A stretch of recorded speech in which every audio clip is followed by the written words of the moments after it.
Money, Business, and Economy show right here on 99.3 Nigeria Info. Going straight into Policy Thursday this morning, and we're talking about the fashion industry in Nigeria. And the thoughts I have with me, there's even the first talking point. There's so many designers, very little production. There's so much activity everywhere you look around you. There's one fashion event, there's one fashion show. We have a lot of fashion designers. There's, pretty much everywhere you look, you find somebody designing, styling, shoes, bags, everything. But still, there's still so much that we are not doing in Nigeria, and we need to see how we can possibly fix that. We still have Dr. Ola Brown with us in the studio. And City of Lagos, let me start from this. Now, within a decade, Nigeria's fashion industry has grown in size and sophistication, attracting global attention. Going by GDP data from National Bureau of Statistics, the textile, apparel, and footwear sector has averaged growth of 17% since 2010. This rise has been fueled by an increase in demand, but also partly by unprecedented initiatives that continue to edge Nigeria towards the global fashion consciousness. Meanwhile, Euromonitor suggests that the sub-Saharan African fashion market is worth $31 billion, with Nigeria accounting for 15% of that. That's about $4.7 billion.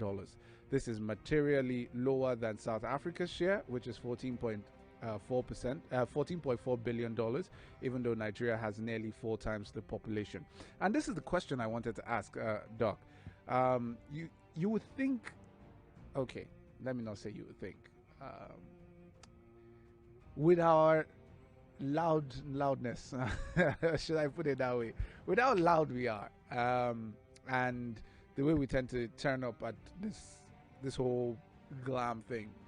It's amazing that South Africa is doing a lot more in terms of fashion turnout than we are. Is it that? Because of course I did see some place and they were talking about the fact that we have a large hand me down second-hand market, which of course significantly dents the market numbers. But could that be it, or economic laws, right? But the biggest one is do everything you can to raise productivity. yeah? And I think this really resonates. That economic law really resonates with my feelings about the fashion industry in Nigeria. The issue is not about loudness or about how you attend parties. All that one is superficial. The devil Really? is in the value. The devil is in the detail. And in the Yeah. Nigerian industry, fashion industry, I think the devil is in the value chain. So Especially the value chain. True. so the entire value chain, from the farmers, from our cotton industry, from the manufacturing into finished cotton, to the sales points that the cotton can be sold into, the quality of the cotton that they are turning out, to the productivity of the seeds. Look, there's so much that goes into having a strong fashion value chain before you get to You the get to party, point, before you get to yeah, the before you wedding, turn it up. before you turn it up. There's so much investment and so much discipline that has to go on. And I always say that we've done these things before, so I call them the three great reforms, the three great real industrial level, mega reforms that we've had in Nigeria. And they've happened in the cement industry, they've happened in the telcos, Yeah. and they've happened in the banking. And they all happened when the government said, okay, we're going to face cement now. Whatever it takes, Nigeria must produce. And somehow that happened, and it happened with a good collaboration between the government and the private sector. In banking, can you remember there was True. a time in There was a Nigeria time, oh. where you can deposit money in the bank and you're not even sure whether the money is going to return? The bank could have failed by the very next day. Exactly. So it was really clumsy, it was really inefficient, it was too fragmented, and government decided we're going to face this industry. Within a few months, all the banks are cleared. There were 12 remaining. And the same that with was a the beautiful cleanup. That was and a the same beautiful with the cleanup. telecommunications industry. I can remember, I was living in England at the time, but that Nitel phone, you had to sit and wait, and then there'll be some clicking on the line, and maybe the person will get through to you after trying 10 times. You couldn't really get through to Nigeria on the phone. Yeah. But then we had that reform with MTN coming in with the GSM revolution, and local people could play in that value chain, and it's created dozens So much so much value. value. Yeah. So I think the day that they decide to face fashion and say, okay, This is the time. We have where come. we're going to reform this whole value chain from the quality of, right from the quality of inputs. So think about the quality of seeds, the mechanized farming, getting the farmers the organized, productivity, the all through. So again, do everything you can to raise productivity. I was speaking to the CEO of Crown. Is Crown? I can't remember the full name, but it's she manufactures in Nigeria at the Free Trade Zone, and she was just saying the issues are more than we think. Now, the fabric is one part. The additions to the fabrics like buttons, zippers, that we don't make zippers in Nigeria. And that hurt my chest because I'm like, as little as zippers. She was like, one Japanese company makes like 40% of the world's 40% or more of the world's zippers. Whoa. Okay. So, because this is productivity. It's not a matter of how expensive the country is or how expensive you think the labor is in that country. It's about productivity. It's about being able to produce efficiently. There's a town in, I think it's in China. I'll put it up on my Twitter again for people that follow me on Twitter at Niger Flying Doctor. They make like 25% of the world's underwear.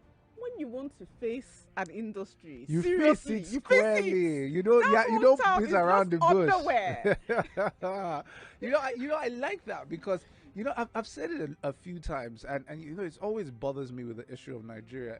It almost feels like we're not. You feel when we're serious to do something. It's when we're really serious. We're serious, but it feels like, we're still playing around. Because if we face it, just the same way we did backward integration with cement, the cement own was so beautiful because every single thing you need for cement now you get here. Limestone, every single thing you get. So it's, and don't forget the forex saved. At the time, we were spending so much importing cement, and like at this stage now of our industrialization, I'm not sure that our ports would have been able to even support the amount of cement that would have been imported. Would have just shut down the port finally. It would have been completely over. But so let's go into the part that I worried about, because even yesterday we're talking about the fashion industry. We're talking about how a lot of our fashion designers just they've given up, and they just, for peace of mind, even those ones that the Nigerian brands that tend to retail clothes, tend to now take their clothes to Turkey. Turkey seems to be the most easy place to go to now. And then the question is, aren't we? That's because we're exporting jobs. That's what it is. Who's looking at that? Who's checking the numbers and saying the amount of jobs we're exporting? If we decided to, put in money into this thing, see what it could do for jobs. One, forget what it's going to do to GDP. Forget what it's going to do productivity. Forget what it's going to do for local production. But look at jobs alone. So I think it's interesting across the value chain, looking at how it could transform jobs and give people employment, and I think there's several areas why our local designers haven't been able to do that. I've tried to invest in a few fashion businesses, so that has taken me deep down into the numbers, looking at the value chain, looking at how to do everything I can to improve productivity. And I think that some of the issues are a lot of the fashion businesses actually are not aiming to be Zara, first of all. A lot of them are lifestyle businesses. True. You take money out, you buy your Gucci bag, you buy your shoe, and then they're not really looking at that balance sheet as something that should be growing year on year. They're looking at it as, I got a deal this year, next year I might not get, but it gives me enough money to have my holidays, fly to Dubai, fly to wherever I'm going to go. That's the long and short of the business. They're not trying to be Aliko. And not everybody has to be Aliko. So I think a large proportion of the businesses are like that. The second thing that I've realized is that investing is long term. You need a lot of patient capital.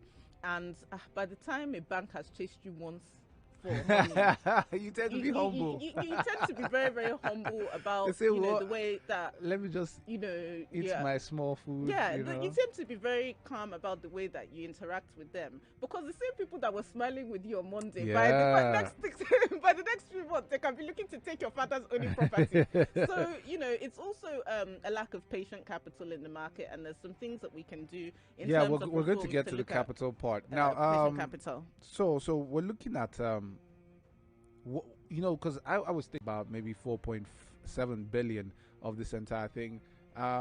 These are the kind of things that I would think of if I was in government, because I'm looking at part of the global pie. You know, very significant, very minute portion of the global pie, and then we're thinking to ourselves, it's not just to ramp it up, but there's a lot happening in terms of people wanting to take Nigerian fashion. For instance, there was a sports brand that significantly branded some of its apparel with a Nigerian context around it.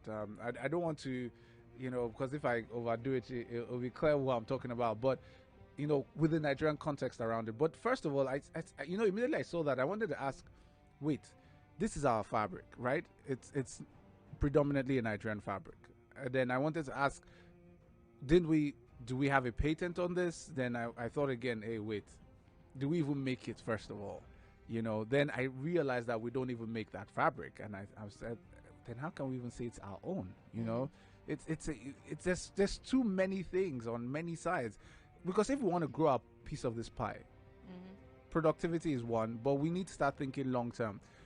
What are we doing to try and grow it? Are we looking at policy? Are we looking at industry? Where do we start from? So I think there's sort of, in terms of the global market, there's four things that I'd like to discuss: the role of our trading outposts, the role of competitive advantage, the role of networks, and the role of policy. And I'll start with policy. I think looking at policy and looking at support for industries is really important. And I think one of the major areas of policy that could potentially transform it is our power policy, and sorting out, at least, even if we're sorting out power for industry, that would be a good thing. The second is the role of our diaspora networks. So when you look at other diaspora groups like the Indians, like the Jews, they don't use their diaspora networks only for enjoyment. They're actually building very good business networks in these countries, whereas I feel like Nigerians haven't done so well in that area. I think that we've excelled maybe to middle management, but like the CEO of Google is Indian. The Indians have taken over Silicon Valley. Yeah, they have. And we've not gotten our exports, our diaspora up to that level where they can start building high level business relations, that they're talking to the CEO of Zara, they're talking to the CEO of ASOS, they're talking to the CEO of all these big brands. But is it that we don't have those kind of people, or we're just not thinking in that direction? We don't have those kind of people. Like, I grew up in England. Like, literally, I knew a lot of Nigerians. In fact, I was the youth head of the Ekiti Association of London. Like, people talking, we used to meet every week to talk about Ekiti affairs, a place that we had never traveled to. But anyway, the bulk of the Nigerian population in England, and maybe even America, I think the Americans are doing better, are not operating at that billionaire, multi-millionaire level. So it's very difficult for us to state our case. But there are people that can, and these are our trading outposts. And I think I've touched on this in previous discussions, our ambassadors. All the trading outposts that they have, they're not just for issuing visa. They're also for building diplomatic relations and building trade relations and striking deals. So it's really important for us to be putting our best negotiators in those kind of in industries where we feel like we have competitive advantage.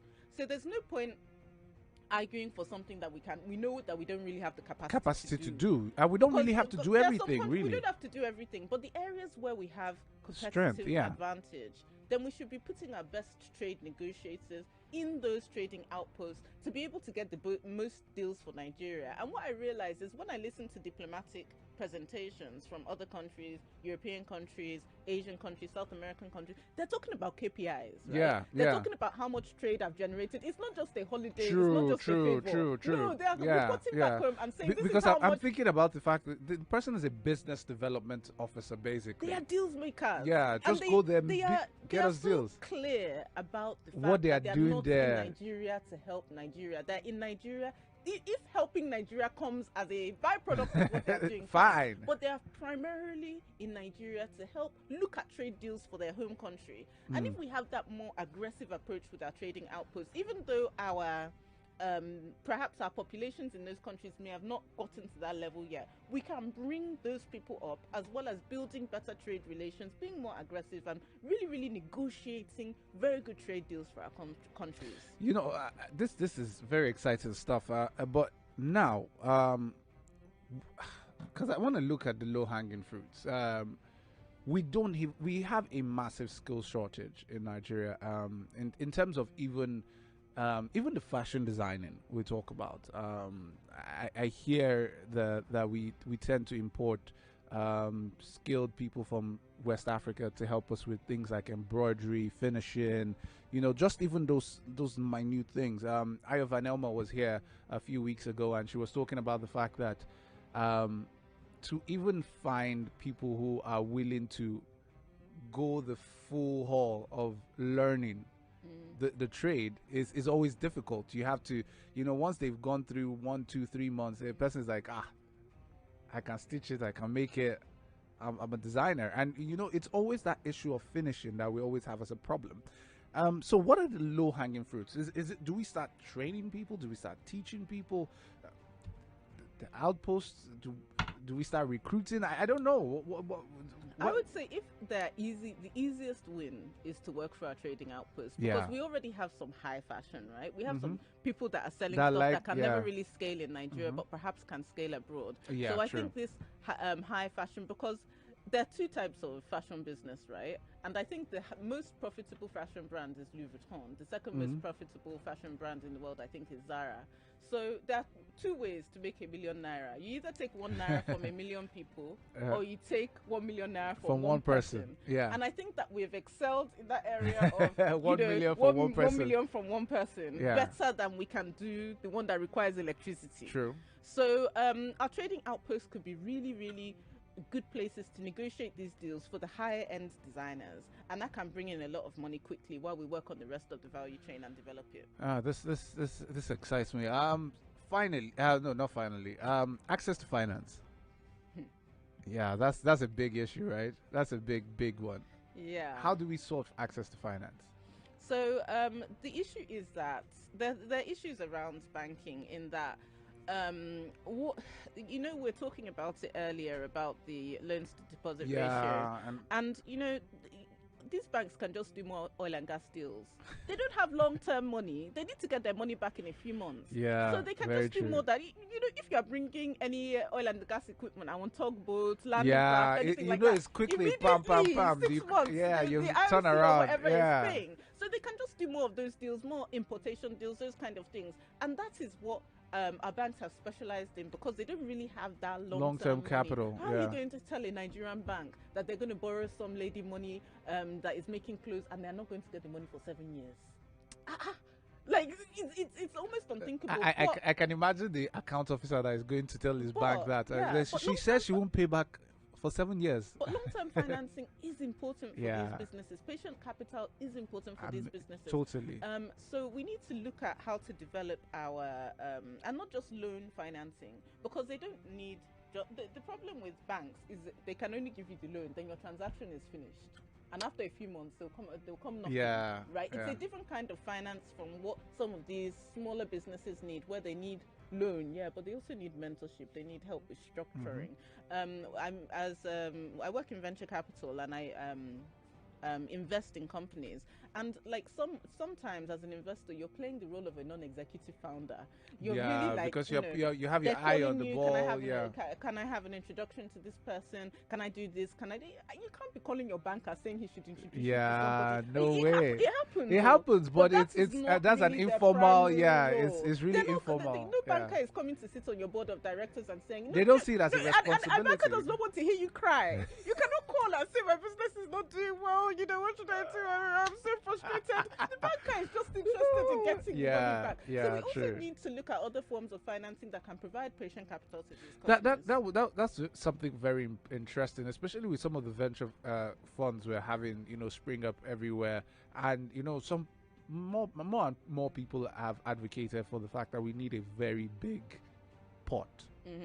For Nigeria, a very large pot, a pot so big. Sorry, can I make it one more statement about female-focused finance? So one thing that I've noticed in investing in women is actually a bit different from investing in men. Okay.